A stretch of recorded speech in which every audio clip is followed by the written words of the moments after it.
শয়তান যখন কুরাইশদেরকে ফুঁস নিয়ে বদরের ময়দানে নিয়ে গিয়েছে এবং সে বলতেছিল যে আমি শেষ পর্যন্ত তোমাদের সাথে থাকবো, তোমাদের সামনে পিছনে থেকে তোমাদেরকে সহযোগিতা করব, আমার গোটা গোত্র কুরাইশদের সাথে যুক্ত হবে, তোমাদের আর্ম ফোর্সকে বৃদ্ধি করবে, তোমাদের শক্তি বাড়বে, মুসলমানরা তোমাদের মোকাবেলায় কিছু করতে পারবে না। এই কথা বলে সূরা কাব ইবনে মালিকের বেশ ধরে শয়তান নিজে সে বদরের যুদ্ধের ময়দানে উপস্থিত। কাফেররা খুব দাম্ভিকতা নিয়ে আসছে।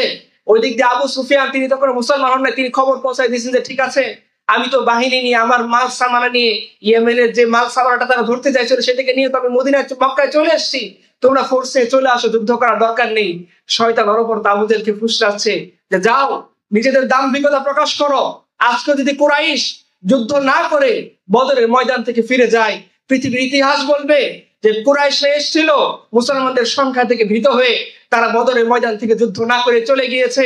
শোনো, আমি তোমাদের শেখাই, দুনিয়ার সমস্ত সূত্র অনুসারে যে বাহিনী তোমাদের সামনে দাঁড়িয়ে আছে তারা প্রিপেয়ার্ড অবস্থায় যুদ্ধের জন্য আসেনি।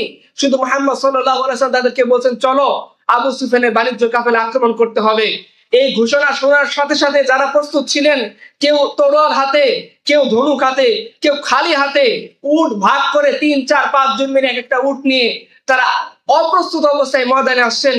এই অবস্থায় তোমরা যদি লড়াই করো, মুসলমানরা বিপর্যস্ত হবে, পর্যদস্ত হয়ে তোমাদের কাছে পরাজিত হবে। আর আমি তোমাদেরকে ওয়াদা করতেছি আমার সমস্ত ফোর্স নিয়ে আমি তোমাদেরকে শক্তিশালী করব, যুদ্ধের শেষ পর্যন্ত আমি তোমাদের সাথে লড়াই করব, তোমাদের এই বাহিনীকে কেউ পরাজিত করতে পারবে না।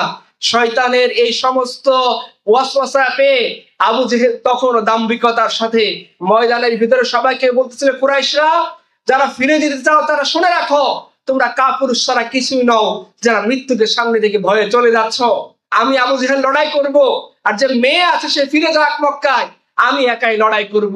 সে গোটা কাফের ফোর্সকে উজ্জীবিত করতেছে লড়াই করার জন্য, কারণ তার চোখের সামনে ভাসতেছিল দুর্বল, শীর্ণকায়, জীর্ণ শীর্ণ শুকনো রুটি খাওয়া, কাপড় চোপড় অস্ত্রের যেখানে ঝনঝনানি ছিল না, সেই জীর্ণ শীর্ণ শুকনো রুটি খাওয়া একদল মানুষ, একদল প্রজন্ম তার সামনে দাঁড়িয়ে আছে। দুনিয়ার তাকত অনুসারে যারা কাফের সাথে কম্পেয়ার করার মতো কিছু নাই তাদের হাতে, না ধনুক অত উচ্চ মাত্রা, না তলোয়ারের তেজ অত উচ্চ মাত্রা, ঘোড়াও তো তাদের সাথে মাত্র কয়েকটা, তীর ধনুক বল্লম মিলিয়ে গোটা কাফের যা শক্তি তার সাথে কম্পেয়ার করার মতো যোগ্যতা তাদের নাই। তো যখন আবু জেহেল এগুলো দেখতেছিল, তার দাম্ভিকতা আরো বাড়তেছিল।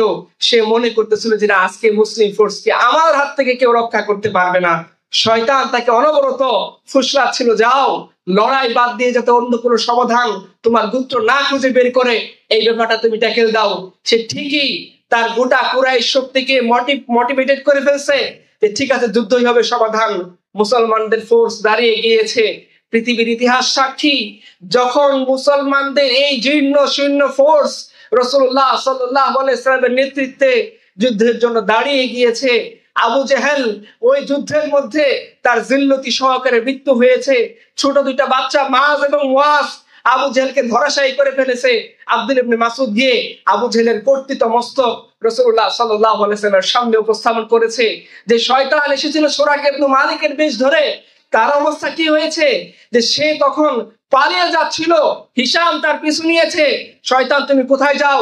তুমি তো সূরা কাব ইবনে মালিক বলেছো যে তুমি আমাদেরকে শেষ পর্যন্ত সহযোগিতা করবা, আমাদের সাথে লড়াই করবা, দুনিয়ার যত শক্তি আসুক না কেন শেষ পর্যন্ত আমাদের সাথে থেকে আমাদেরকে বিজয়ের ঘাম তুমি আমাদেরকে এনে দিবা। এখন তুমি কেন পালিয়ে যাচ্ছ? কোথায় যাচ্ছ? কেন লড়াই করতেছিল না? শয়তান, যার তাকত আমার আপনার চেয়ে অনেক বেশি, শয়তান যার ক্ষমতা আমার আপনার চেয়ে অনেক বেশি, শয়তান যার হায়াত আমার আপনার চেয়ে অনেক বেশি, লম্বা সময় হায়াত নিয়ে, শক্তি নিয়ে, ক্ষমতা নিয়ে মানুষকে অদৃশ্য থেকে ওয়াসওয়াসা দেওয়ার ক্ষমতা আল্লাহ পাকের কাছ থেকে সে নিয়ে আসছে। মানুষের রক্তের সাথে চলাচল করার মতো ক্ষমতা সে আল্লাহর কাছ থেকে নিয়ে আসছে। হায়াত সে আল্লাহর কাছ থেকে নিয়ে আসছে। এই ক্ষমতা ধর যাকে মনে করে পৃথিবীর মানুষ, শয়তান তখন পালিয়ে যাচ্ছিল আর বলতেছে, ইন্নী আখাফুল্লাহ, আমি আল্লাহকে ভয় করি। আমি যেটা দেখি তোমরা দেখতেছো না, আমি দেখতেছি বদরের ময়দানে কি হইতেছে না হইতেছে। আর আমার চোখের সামনে ভাসতেছে জিবরিল আসছেন, মিকাইল আসছেন, ইসরাফিল আসছেন, 5000 ফেরেশতা নাযিল হয়ে গিয়েছে। দুনিয়ার কোন শক্তি আজকে মুসলমানদেরকে আটকে রাখতে পারবে না। আমি এই ভয়ে এখানে আর থাকতে রাজি নই। ইতি কিতাবের ভাষায় পরিভাষায় লেখা আছে, এই শয়তান এত বেশি পরিমাণে আল্লাহর এই সাহায্য থেকে ভীত হয়েছিল, সে লাফ দিয়ে সমুদ্রে গিয়ে নিজেকে কোন রকমে বাঁচিয়েছে।